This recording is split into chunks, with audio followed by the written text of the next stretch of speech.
working? Yeah, okay. To be or not to be, that is the question. So, since we only have a few minutes, I thought that I would tell you guys the story super quickly of the longest night of my life. But before we do that, I want you guys to close your eyes, or not, whatever. Picture the part of yourself that is the least deserving of love. Picture the part of yourself that feels like the worst part of yourself. And once you have an image of them, you can open your eyes. Bring them into the room with you, sit them next to you, and feel that they're there. This story is not for you. This story is for that part, okay? That part of you is gonna understand what this is about, okay? So if we have like the two wolves, the good one and the evil one, it's all evil wolves in here right now, okay? Cool. So in August of 2024, I was in Philly, in town for a film festival that I had been working for at the time. I had spent the first 6 months of that year working really hard, like a bunch of creative jobs that were paying me very little money. Yeah, and so I was at the point of burnout, essentially, during this time. But at this point in this picture, it is day 2 of this festival. We are at the end of day 2. My friends and I decide to go to the club. We get to this club. We have a table in the back. We have a hookah set up. I am inhaling an immense amount of nicotine, okay? And it's just going straight to my head. For those of you who have done it, you get what the feeling is. For those of you who have not done hookah, it is like smoking 100 cigarettes at the same time. It's incredible. Until it's not. So there was a voice at the back of my head that was saying, hey, like maybe we should slow down. Like maybe we may need some oxygen up there. But the rest of my body felt completely numb. And it turns out that that was the exact feeling that I had been looking for the last 6 months. It was just X'd out, numb. It was excellent. Mission achieved. So at around 1 a.m., my friends and I decide to go home. We're outside, we're waiting for this Uber, and my vision starts to blur. And then everything goes dark. When I wake up, my friends and I are driving through central Philadelphia in the back of an ambulance. Yeah. Yeah. At that moment, well, it turns out that I had fainted, not just once, but twice. And both times, as I fell, the back of my head just straight up slammed into concrete. The rest of my body was jerking and seizing. My friends thought that I was having a seizure. That's why they had to call 911. So we're in the ambulance, and I remember emotionally feeling the most relief that I had felt in a very long time. It felt like my life had been taken out of my hands.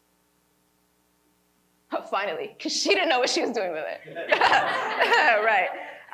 Really now I understand that what that moment was the understanding of cause and effect, of logic. And there's a relief that comes with that, of like action, consequence. And it felt really good because I was not a victim in that moment. No one pushed me. No one put the thing in my mouth and said, smoke it. You know, I did that. And so cause and effect. And it felt, emotionally, it felt really relieving. Physically, I was probably in some of the sharpest pain I'd ever felt. It felt like my head had been split open. And visually, I could not see things. It was blurry, and all I could really make out were shapes and colors. I remember looking at my friends' faces, and like their eyes and their mouths were not where they were supposed to be. It was freaky. So I had to look away from them. So we get to the hospital. We go to where the MRI machine is because they have to like scan my brain to see if there's bleeding in there. And so we go to where the MRI machine is. And I remember that this is the point where I like freaked out because an MRI machine is built to fit exactly one human body. So I felt like I was being slid into like this really fancy coffin. I did. And I realized, oh, like I'm the only one that fits in here. Like I'm the only one who can experience the consequences of my actions. Meanwhile, one of my friends is in the room with me. My other friend, she's in the bathroom throwing up because she drank too much. That made me feel better.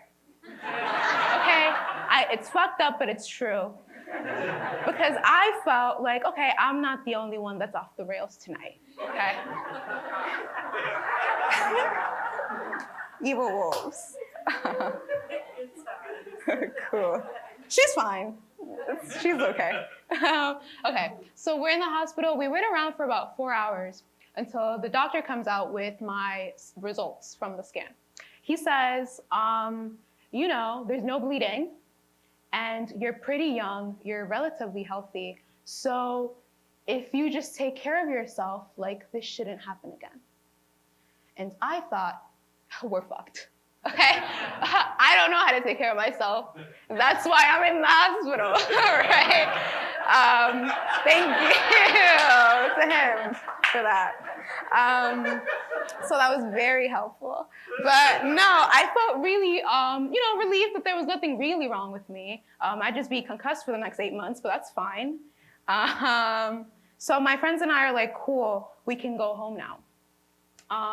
So we call the Uber, we're waiting outside, we get in, and everyone is beyond exhausted. It's like 5 a.m. at this point, and the night has gone on too long. We're ready to be in bed. So we're in the Uber, we're like nodding off because of how tired we are. And it's a pretty chill ride until the car starts to slow down and then stop. The driver turns to us and says, we're out of gas. And so he gets out. Because we are 3 semi-conscious young women in a strange man's car, my friends immediately shoot up. We look around outside the car, and we are in West Philly in a gas station, and there's nobody around. There's no one else. My friends are on it though. One of them is like, I'm calling 911. That's the second time in one night, for those of you counting. My other friend, she gets a message from Uber on the app, and they're like, we see that the ride has stopped midway. Are you guys like, okay? Right. So my friends are dealing with that. Meanwhile, in the car, the radio station that has been playing this whole time is set to Christian rock. And there's this song playing about how like Jesus loves you and will always forgive you and will never let you fall. And I remember being so touched by the words of the song at that moment. And I'm thinking about my grandmother who raised me like super Catholic. And I'm thinking about that archetype of Jesus that she was teaching me about which is just unconditional outpouring love and forgiveness, and I'm feeling held by that, I am thinking to myself about the forgiveness that the worst part of me needs at this moment. And I feel completely safe and just held. And so I'm generally aware about what my friends are up to, with the Uber situation. But I've already almost died tonight. So I'm letting them figure out, what next steps are if we really are in the middle of getting sex trafficked, right? I'm letting them deliberate, like, what do we do? And I genuinely felt complete trust and surrender. At that point, I had been meditating daily for about 9 months.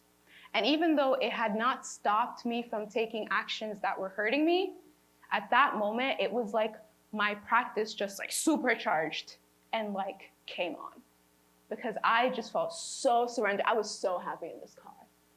Like not knowing what was about to happen next with my life, like truly.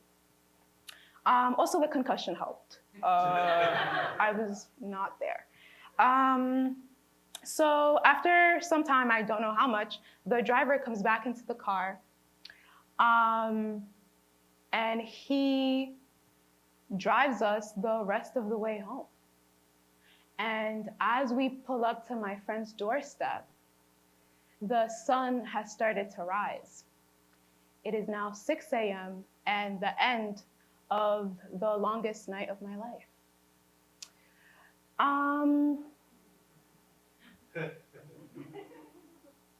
The worst part of you, the part that you feel is the worst part of you, is the part of you that is most deserving of your love. Because it is the part of you that needs it the most. So why would you withhold love from that part? Yeah?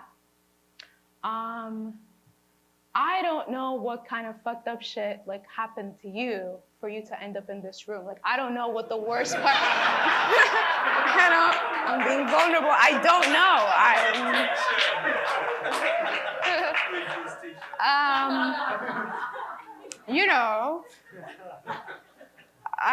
I don't know what the worst part of you has put you through. But I love that part of you because it brought you to me. Yeah? It brought you to this room. So maybe what you think is the worst part of you is actually like a mad genius scientist that is like fucking shit up and like breaking all the things because they're trying to wake you up. If you were happy, you wouldn't have been here, okay? Something happened. I don't know what it is. I'm telling you what my thing was. So, I guess what I want to say is that if life is an Uber ride home from the hospital at 5 a.m., and the driver needs to stop for gas, are you going to freak out about being in the middle of a kidnapping scheme? Or are you going to tune in to the Christian rock station of love? You get to choose.